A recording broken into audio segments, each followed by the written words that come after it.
Assalamualaikum warahmatullahi wabarakatuh. Hai semuanya, apa kabar? Semoga semuanya baik-baik aja ya. Dan bagi teman-teman yang kurang sehat, semoga Allah segera memberikan kesembuhan untuknya. Jangan pernah lupa untuk bersyukur walaupun bagaimanapun keadaan kita, baik kita lagi sakit ataupun kita lagi sehat. Dan hanya orang yang sakit yang mengetahui bagaimana nikmatnya sehat, dan orang sakit juga sebenarnya sakit itu adalah sebagai penggugur dosa-dosa kita. Karena ini memang lagi musim sakit kalau kita bilang, jadi jangan pernah lupa untuk selalu minum vitamin ataupun penjaga atau penguat imun lainnya. Oke, video kali ini saya akan membahas tentang perbedaan dan persamaan tabungan, sinking fund, dan juga dana darurat. Nah, tabungan yang pertama itu adalah tabungan. Nah, kalau kita bilang ini bisa kita istilahkan sebagai tabungan utama. Nah, apa itu? Jadi tabungan adalah menyimpan uang dengan tujuan tertentu,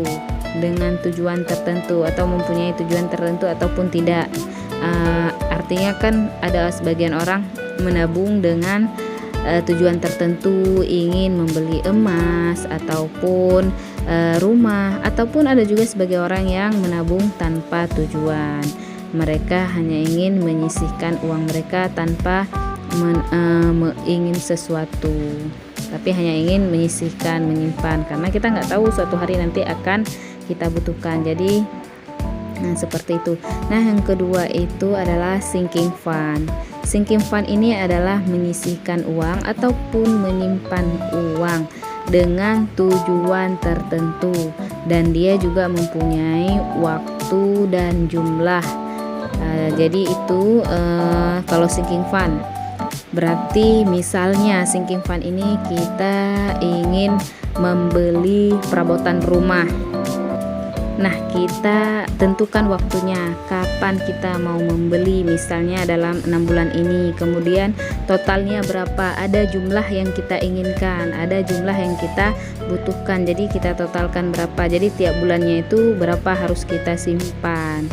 Jadi semuanya ini ada istilahnya tujuannya ada, kita harus punya tujuan, kemudian harus kita tentukan juga waktu dan jumlahnya. Nah, yang terakhir itu adalah dana darurat.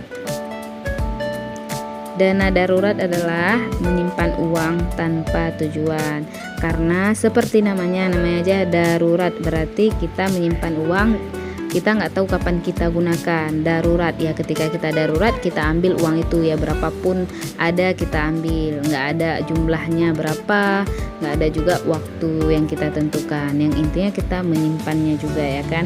Contohnya seperti saya bulan kemarin, saya sebenarnya sangat membutuhkan dana darurat, tapi karena bulan itu saya belum mempunyai dana darurat ya, akhirnya saya ambil dari dana lain.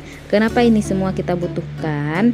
Agar tidak kita ambil dari dana yang lain. Contohnya misalnya tabungan utama. Tabungan utama kita untuk apa? Untuk haji, untuk membuat rumah, beli mobil, dan lain sebagainya. Jadi ketika udah ada semua tabungan rumah itu tidak akan kita ganggu gugat, tidak akan kita ambil colek-colek, itu tidak akan. Jika ada sinking fund dan dana darurat. Tapi jika kita tidak membuat tabungan seperti ini, takutnya tabungan utama akan terkecoh dia ya kan. Jadi dananya nanti akan berkurang. Dan kalau menurut saya lebih enak kita tabung seperti ini, ada sinking fund, ada dana darurat, dan juga ada tabungan. Agar apa? Agar tabungan utama itu tidak tersentuh ya, tidak pernah kita ambil. Walaupun kita lagi masa darurat, kita punya dana daruratnya sendiri. Begitupun dengan sinking fund, untuk semua keperluan tinggal kita tambahkan. Misalnya bulan kemarin kita nggak membuat untuk dana perabotan, ya bulan depan bisa kita tambahkan untuk dana perabotan. Yang intinya dana untuk tabungan utama itu tidak pernah tersentuh ataupun terambil ya kan. Kalau udah terambil itu akan sulit nantinya. Mungkin teman-teman merasa apa nggak ribet kita buat tabungan, ada tabungan utama, sinking fund, dan juga dana darurat. Kalau menurut saya lebih suka seperti ini, tapi teman-teman terserah ya gimana suka dan enaknya, nyamannya di teman-teman. Kalau ditanya saya sih lebih suka ini, tapi ada juga orang yang satu tabungan untuk semua. Kalau saya takut jika satu tabungan untuk semua itu nanti tabungan itu saya ambil, jadi karena orangnya seperti itu saya kan, jadi nanti yang tersisa jadi tabungan utama malah sedikit, karena kebutuhan kita yang seperti sinking fund itu lebih banyak sebenarnya. Nah, tabungan dia punya tujuan, ada juga yang tidak ada, kemudian jumlah juga tidak ada pun ya tidak, karena kita nggak tahu ya, tabungan itu nggak nampak. Kemudian untuk waktunya bisa jadi ada, bisa tidak. Untuk sinking fund ini semua ya dia harus punya tujuan, harus ada jumlah dan juga waktu yang harus ditentukan. Kemudian nah, dana darurat itu tujuan kita nggak tahu tujuannya apa, yang karena kita gunakan ketika ketika masa darurat ya. Itu aja teman-teman, semoga bermanfaat buat teman-teman. Jangan lupa kembali. Wassalamualaikum.